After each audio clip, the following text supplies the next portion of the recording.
कला, दूसरा ललित कला। पहला उपयोगी कला जो हमारे जीवन की आवश्यकताओं को पूर्ण करती है उस कला को उपयोगी कला कहते हैं। जैसे आभूषण निर्माण, छपाई, रंगाई, बढ़ईगिरी एवं अन्य व्यवहारिक कार्य इत्यादि। इस कला से हमें भौतिक सुख मिलता है।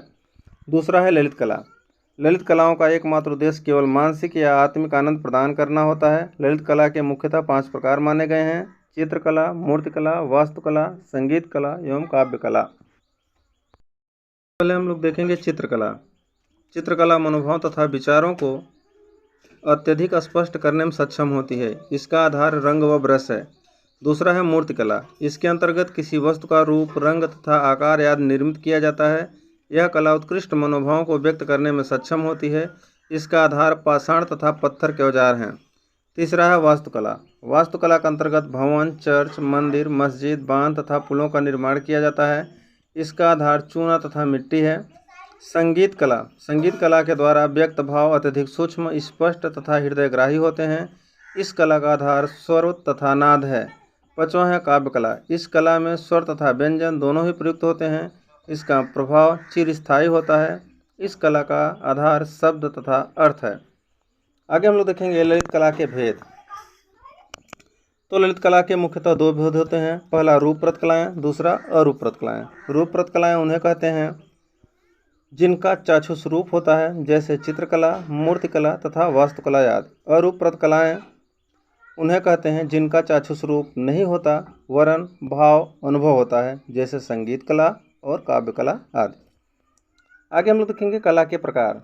तो कला के विविध प्रकार होते हैं। किसी वस्तु तथा रूप का निर्माण जिस आधार पर होता है उसी आधार पर कला का नाम पड़ जाता है।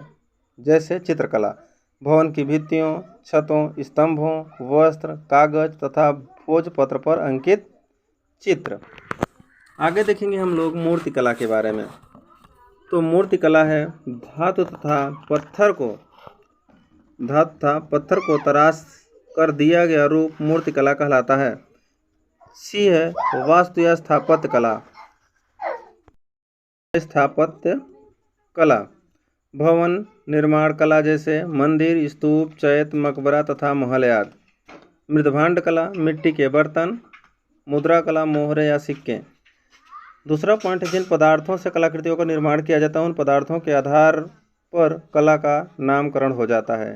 जैसे चित्रकला भवन की भित्तियों, छतों, स्तंभों, वस्त्र तथा कागज भोजपत्र पर अंकित चित्र। बी है धातु कला पीतल तथा तांबे कांच से बनाई गई मूर्तियाँ। मृत्तिका कला मिट्टी से निर्मित कलाकृति तथा खिलौने। प्रस्तर कला पत्थर से गढ़ी हुई आकृति। ई है दंत कला हाथी दांत से निर्मित कलाकृति। तीसरा है मूर्तिकला अपने निर्माण शैली के आधार पर मूर्तिकला भी कई प्रकार की होती है। जैसे मूर्तिकला इसमें चारों ओर तराश कर मूर्ति का रूप दिया जाता है। ऐसी मूर्ति का अवलोकन आगे से पीछे तथा चारों ओर से किया जा सकता है।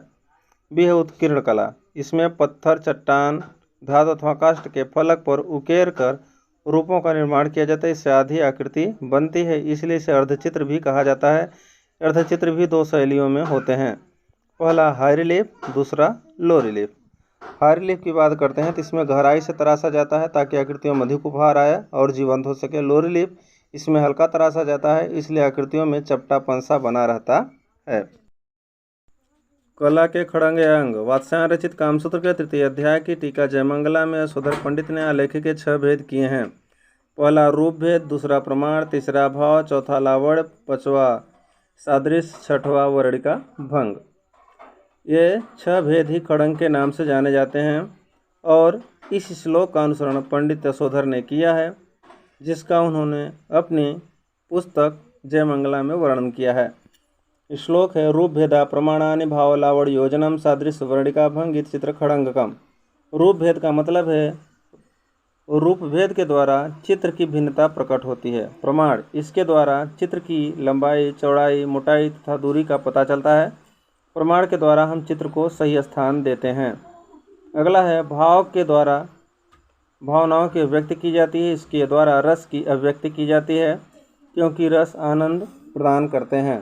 चौथा है लावड़ योजना। लावड़ योजना द्वारा बाह्य सौंदर्य की अभिव्यक्ति की जाती है। पांचवा है सादृश्य। सादृश्य के द्वारा आकृति की समानता प्रकट की जाती है, अर्थात जो चीज़ जैसी दिख रही है वैसी होनी चाहिए। छठवां वर्णिका भंग। भावों के अनुकूल रंग योजना से चित्र का निर्माण करना वर्णिका भंग कहलाता है। अतः चित्रकार वही श्रेष्ठ होता है जो अपने चित्रों में इन 6 अंगों का भली प्रकार से प्रयोग करता है।